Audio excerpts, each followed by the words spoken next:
Let this populate for a second, and so we can start.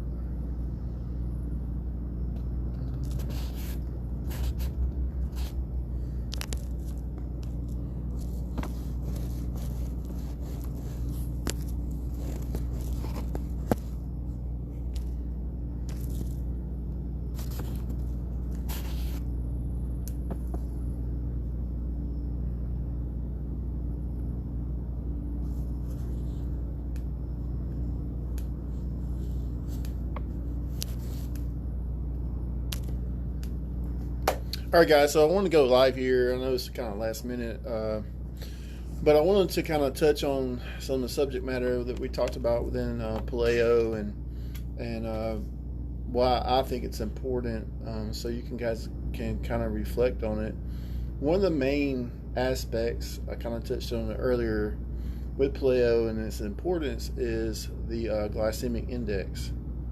Part of the benefit of paleo is that your body has to work really hard to break down the food that goes into the stomach, and it has to work even harder to synthesize it and turn it into energy. So if you think about that work, it's a slow infusion of energy into your system versus something that has been milled or processed and cooked and put on a conveyor belt and milled and processed again and put on another conveyor belt until a point that it's super easy for your body to digest. And I really feel like that this is the issue with processed foods, is the rate at which it's absorbed into your body. So to answer all questions and to make it simple as possible, paleo answers all questions and makes it extremely simple for people to follow. So when you look at foods and you have to make a decision on what type of foods to eat, what type of foods should you be planning to eat, what type of foods that you should be thinking about eating, is really simple, which is paleo. Paleo is a diet consistent of meats, vegetables, seeds, nuts, and fruit. And we're going to try to stay in the lower glycemic index as possible, or low glycemic index as far as much as possible. These things all really pay forward in the inflammation process in the body. Inflammation is there to help us heal, of course, and it is there for a purpose as far as survival goes. But when it comes into constant titration of high glycemic foods with high fatty foods, the ramifications of that in the body is pretty large. It creates a lot of different inflammatory responses. Just like I kind of use the analogy a lot, you could pour unleaded in a diesel truck. It may crank up, it may turn over, but eventually it's going to quit. Same thing kind of happens in our body. Our body can break down processed foods even though we're not made to eat it, but it does cause a problem in our engine, so it will eventually break down. So you can't do this forever. So to answer all questions, and to work through this as easily as possible, because this is a course, and what we want to do is educate you on a basic level on how to manage your wellness. And it kind of starts with food. One of the things that you have to learn is how to maintain wellness and be healthy. And part of that process is learning the whys for food. And if we can't get your behavior under control, you're never going to be able to really get there. So you have to understand this process. You have to understand the process of your decision making. And within that decision making, are you making the right choices over a long period of time that's going to help you become more healthy over a longer period of time? Because most of us, let's face it, we're all sick. We've all been eating the wrong kind of foods our whole life. Growing up, especially men, they're kind of coached on, reinforced with, that boy's going to be big. If you want to grow big, you better eat all you plate. All these type of things. And Southern mamas are great about cooking a lot of food. And food is love, and all these other things that we use for in our social hemisphere as far as for food goes and reward and things like that. But we really have to turn back around and focus on what's actually good for us. What's good and what's good for us are two different things. They could be the same thing if you work hard enough at it, and if you do it for long enough and you really commit to the process, you can find some really healthy foods that are really damn good. So don't get in your own way. Don't make obstacles for yourself. Don't do things that's going to impede your progress in this. Start digging into the paleo lifestyle, because what we want you to do, we want you to eat paleo, but also within your caloric parameters and making good choices within that. And as you get better at it, you'll learn more and you'll be able to understand the benefits of it and how it's going to help you with inflammation, how it's going to help you with cognitive abilities, how it's going to help you with your energy levels, how that builds on with your ability to have more motivation because your hormone levels are going to normalize. And then and we see this over and over and over and over and over again, where everybody talks about how good they feel, how good, how much their lives are changed just because they have started working on things that benefits them instead of actually harming them. Because if you think about it, food is just another drug, and why would we enable ourselves to become addicts? So take control of this stuff, really dig into it, really start to focus on what you need to eat within your paleo requirements, which is meats, vegetables, seeds, nuts, and fruit. A diet that consists of what basically a caveman or someone that's closely representative toward our ancestors. If you think about it, they were all in a clan or a tribe or in some type of squad or something like that, and they hunted and gathered. They did adequate amounts of exercise to be able to get the food that they needed to participate in their day, and then they ate it and they went to sleep. And they slept and they got up and repeated that process, and that's what got us to this wonderful, incredible society that we have today. So, within that process, part of the problem is that we don't have to work as hard as our ancestors did, and we have plentiful food that has lots of high glycemic foods in it in our food in our world of food. So we have to get refocused on what is good for us versus what is good. And if we can move away from what is good into what is good for us, then what is good for us will become good again. And then, all these changes will occur. I've been kind of having, hi Nicole. This is a live feed, and once I just kind of started it, so once you guys get back into it, or when it's done, you guys can all circle back. It'll be in a group, and you can watch this from the beginning. You've missed a little bit, so just think about this as a continuous talk. So if you get the opportunity, dig into the videos. If you have any questions, or if you have any needs, or specific needs, or if you want to understand paleo better, there's lots of videos out there in the world. But if you want some quick pointers, one way to think about it is, if you're shopping at the grocery store, just stay on the outer ends of it. Try to focus on foods that have only one ingredient. So this is ways to think about it. So if you open up a menu at Outback and you start looking at what you need to eat, you can look at things that are one ingredient, which is like the ahi tuna appetizer and then steak and sweet potato. You can still go out and eat. You still have a good time with your family. You don't have to stress anybody else out. So, you can typically find some type of one ingredient foods when it comes to any restaurant setting, and you can also measure it. So you can start to count your calories, and so sometimes people jump too quick. They try to start counting their calories. They're not ready for that. Really, you just need to focus on trying to get your paleo needs in there, and then as you progress through that process, you'll start to see and understand what your actual needs are. And then most of the time undereat, especially within protein, and then keeping up with that process and getting better at it is the linear progression we want you to focus on. So I think that you guys understand the process of nutrition and what we're trying to get you into. Remember, we want you to eat 500 grams of raw vegetables a day. And that could be daunting for some people, but this is a behavioral modification. We need this for our gut.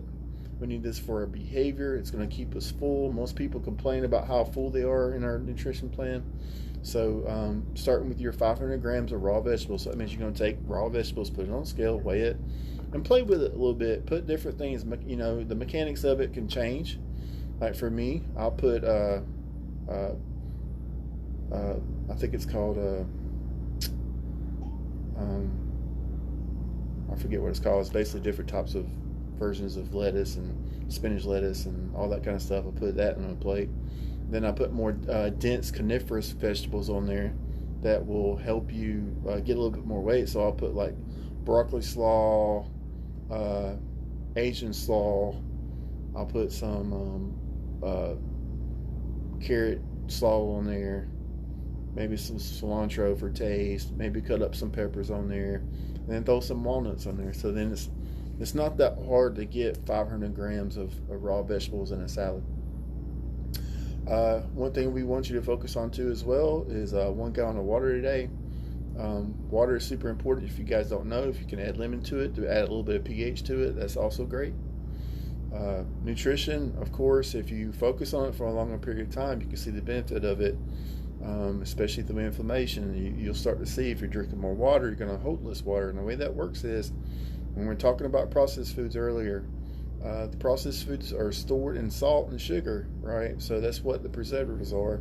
Typically, they have high amounts of salt.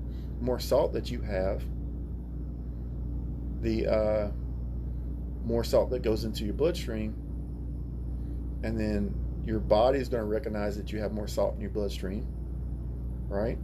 And then your body's going to tell your brain's going to tell your body that you're dehydrated, so it's going to make you retain more water. So the more salt you have, more in your bloodstream, the more water you're going to retain. So the more water you drink, the less water you're going to retain. So that's your why. And that's another reason why you want to stay away from processed foods, because they have tons of salt.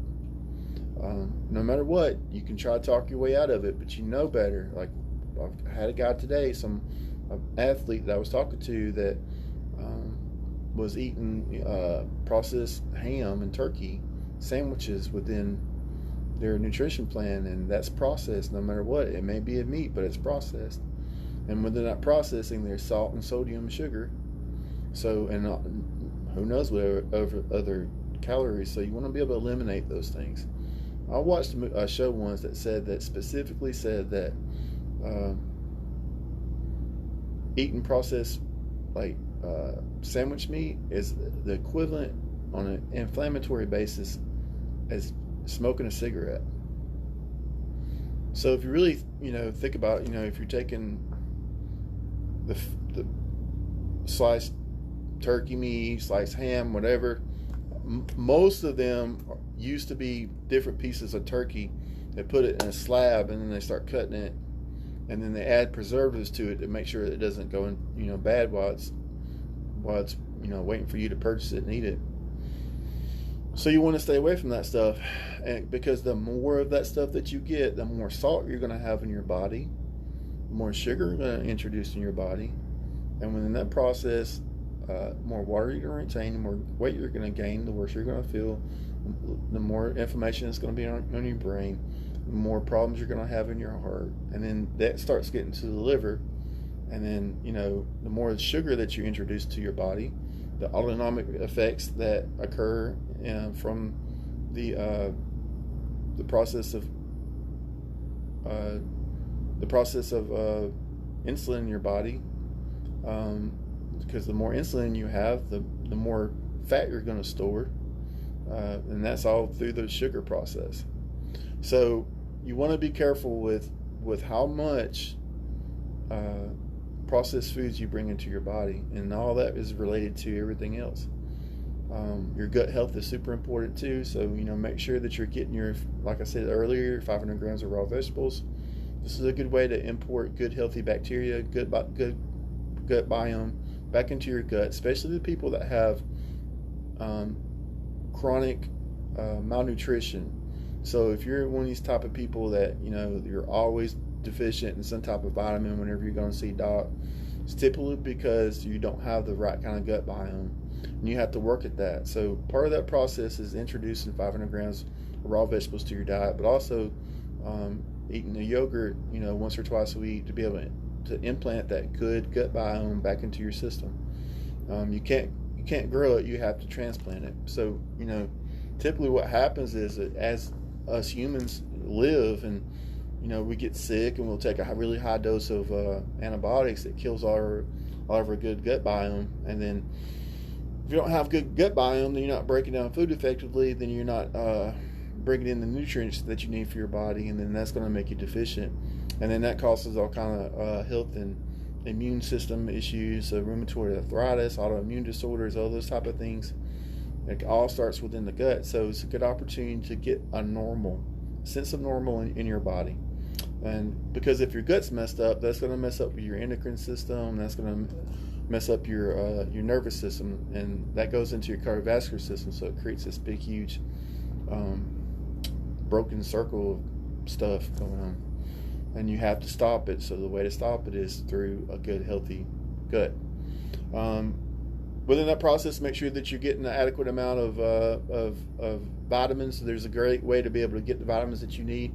We have a test that we do through the VPT program, the Virtual Personal Training Program. This allows you to be able to understand what vitamins that you are deficient in. This is not a blood work test. This is a test that you take with one of our coaches, and then we can give you the types of food, but also, hi Dr. Frida, Amber, the types of food that you need to be eating for your particular deficiency. So it's going to help you identify foods that you need to purchase whenever you go to the store. So that's another added benefit of understanding your body and getting the right type of nutrients into your body, and then the right type of vitamins into your body in the short term, so you can supplement correctly. Once you get this furnace going, because it takes a lot of different mechanical situations, and it's not hard, it's not daunting. Remember, the things that you need to do that make you a little bit uncomfortable are going to give you the most growth. So as you commit to this process, the more things that you can do, and what our hopes are is to help you become more obstacle resilient, become better at defeating and climbing over, and having the confidence if you fail to start back over and defeating these obstacles and getting better at it, so you can have a healthy and good quality of life. And that's where all this kind of stuff pays back at. That's why nutrition is important.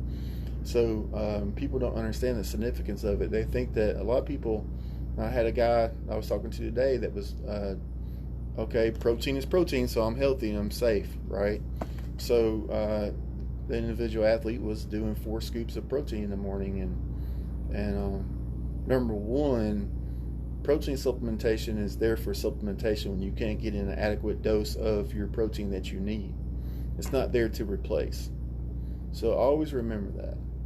Secondary to that, I personally believe that because whey protein is milled down, it increases your blood sugar and will make your insulin levels go up, which will help you store aminos, which is a good thing, but also if you're diabetic, it's a bad thing. So especially if you're diabetic or pre-diabetic, you want to make your body work as much as possible to digest the food. So anything that's mechanically milled or broken down to a really easy state to digest, you want to stay away from it. And this goes across the board. So if you're a more athletic person, it doesn't really matter. But honestly, I don't know, man. I see a lot of bodybuilders and people that that are typically healthy, and I've seen some bodybuilders that are exceptionally lean that go get the blood work done, and they're at like 400 for blood sugar because they've been smashing white rice and turkey every 4 hours for the last 6 years. So there's a significant effect to that. So to kind of circle back on paleo, I don't want to get too in depth within the whole process, because a lot of what if questions kind of kick in. I want you guys to get good at this first, and then we'll add a little bit more intensity levels, just like on these exercises. We can get you to walk, then we can get you to run, then we can get you to sprint, then we can get you to squat, and all these other things kind of kick in. So we're going to do the same thing with nutrition. I want you to just stick with your gallon of water, meats, vegetables, seeds, nuts, and fruit. Try to get 500 grams of raw vegetables a day. Stick with that process. Do it for at least a month, or finish up this whole the Soul Challenge group within that model, and you'll be amazed how well you feel. And once you complete it, you've really resourced yourself with a great win, and you never know what you could do at the other side of that. So, because this is what this life is all about. You know, once you resource enough wins in your life, and you can just get confident, and then nothing can really get in your way at that point. So, stick with it. I just want to say thanks to Frank. Frank brought by, he's in the group, he brought me this by today. Bourbon infused coffee, Don Pablo. I don't know if you guys seen it. I haven't tried it yet, but I'm looking forward to it. So it's got a particular smell. So I don't know. I think it's like, I gotta look at the percentile. It's like 0.5% alcohol. Speaking of, so let's talk about alcohol. Since we're in nutrition, great segue. So alcohol, one thing that you have to understand about alcohol and grain alcohol, no matter what, your body cannot process it as energy. So whenever you drink a beer, whenever you have a glass of wine, whenever you have a shot of tequila, whenever you have a shot of whiskey, they all are processed the same. They bypass the liver, or they bypass the energy stores and go straight to the liver to be stored as fat. They cannot be burned as energy. So this is the reason why that you see a lot of people, especially lifelong alcoholics, that have skinny arms, skinny legs, and big belly. One thing that they have toxicity of the liver, of course, which is cirrhosis, but they're chronically malnourished, and that malnourishment creates that skinny arm, skinny leg, big belly look. So, but if you really think about it, if you see, people that, I think we've all seen those poor malnourished kids in those videos where they have the same kind of look. It's from that malnourishment. So when it comes to alcohol, you want to try to eliminate it, especially if you get into a clean eating process. Part of the dilemma for most people, and they don't understand with alcohol, you're introducing this grain alcohol that cannot be introduced as a energy into your system, but also you're bringing some really high glycemic carbohydrates into your system. Remember, we were talking about that earlier as far as them being really bad for you. Let's get into the subject of beer. So beer is a high glycemic carbohydrate. It's got lots of sodium, lots of sugar. We talked about that earlier. But one of the mechanical aspects of it, it's made from hops, which hops is a female side of the plant. So it deposits large amounts of estrogen in your system when you drink it. So this is a mechanical issue, especially when it comes to hormonal issues when it comes to men. So if you have someone in your life you want to talk to about beer, this is a way to help them understand that this could be significantly affecting their virality as a man as far as their testosterone levels go. Females, it's still important. Dumping too much estrogen in your system is also bad for you. Everybody knows the connection between estrogen and breast cancer, so especially in weight, and you want to mitigate those issues as much as you can. We can't get rid of them all, but we can do a damn good job in trying to mitigate it as best as we can. So when it comes to red wine, all those things that they try to tell us that red wine is great for us and stuff like that, because of the antioxidants that's in it, the B vitamins that's in it. But no matter what, it's a high glycemic carbohydrate with some grain alcohol. So you want to try to stay away from it as well too. When it comes to research, man, a lot of people say brown whiskey is about the only way to go, but no matter what, or tequila, no matter what, anytime I'm drinking, I don't have a six-pack. It's guaranteed. So it just creates a different type of inflammation in my gut that typically I can't handle. I've always been blessed with terrible hangovers, so I'm not a big drinker. So thanks, Mom and Dad.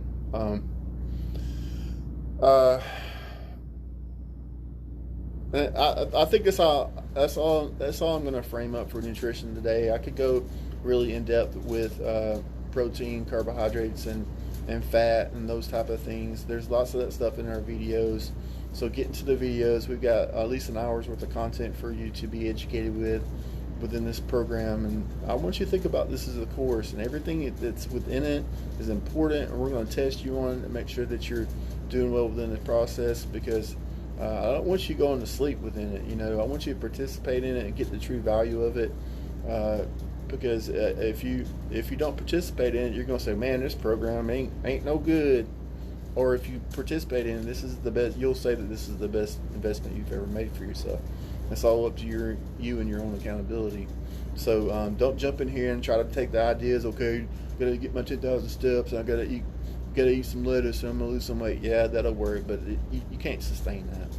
So what we built within this program is a sustainable, lifelong guidebook to your health. This is what this is, and you can't learn the guidebook in a day.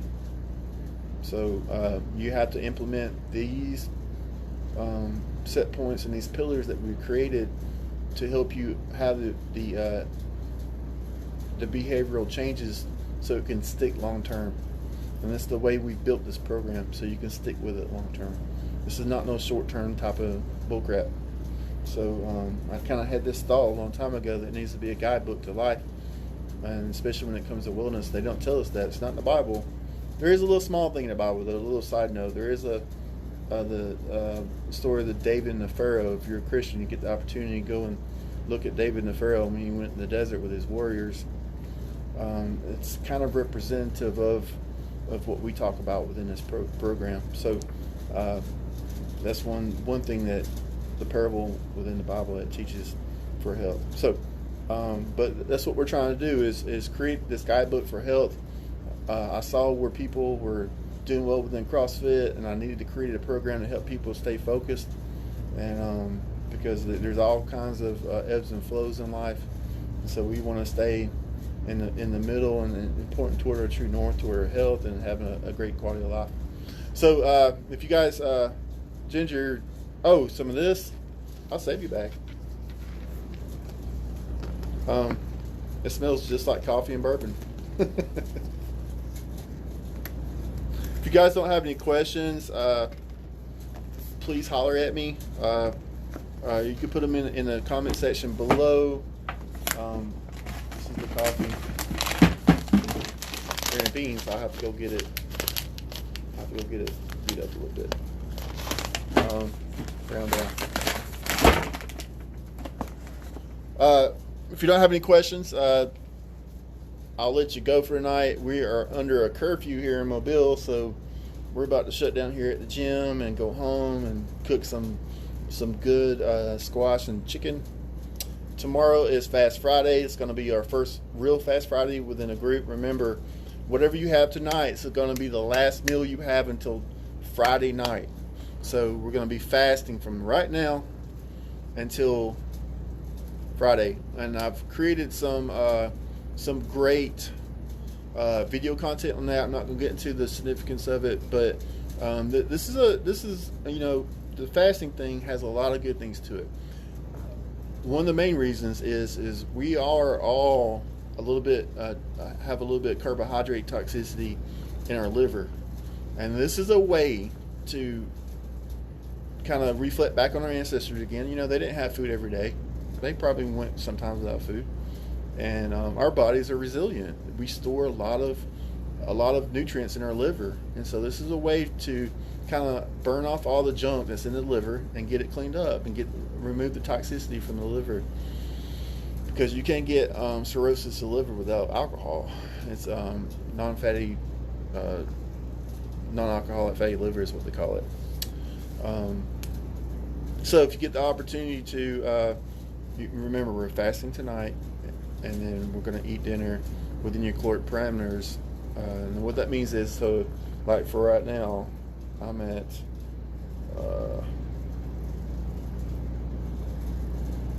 right about 2,700 calories. Probably end up being around 3,000 before the day's over with. So that means that at this time, if I was going to eat this time tomorrow, I'd be having about a 3,000 calorie meal. One thing I want you to focus on, especially athletic people, is make sure that you're getting an adequate dose of protein tomorrow. So, if you're a typical person that needs 120 grams of protein, you got to figure out 120 grams of protein in the meal and the meal after your fast. So that's pretty much it. Good luck on your fast for tomorrow. Get into it. I'm going to get something probably fun planned for us to do tomorrow. And then remember, on Saturday is our first 5K walk. So if you're interested, I think we're going to do one here at the gym. We did 10 miles on last Saturday to kick off the event with all the coaches. We're going to start back over here at our gym with the 5K, and then build it up incrementally by 1,000 meters until the challenge is over. So it's something to think about. So, I'm going to put in the challenge group that we're supposed to hit a 5K, but if you really want to get good at it, increase it by 1,000 each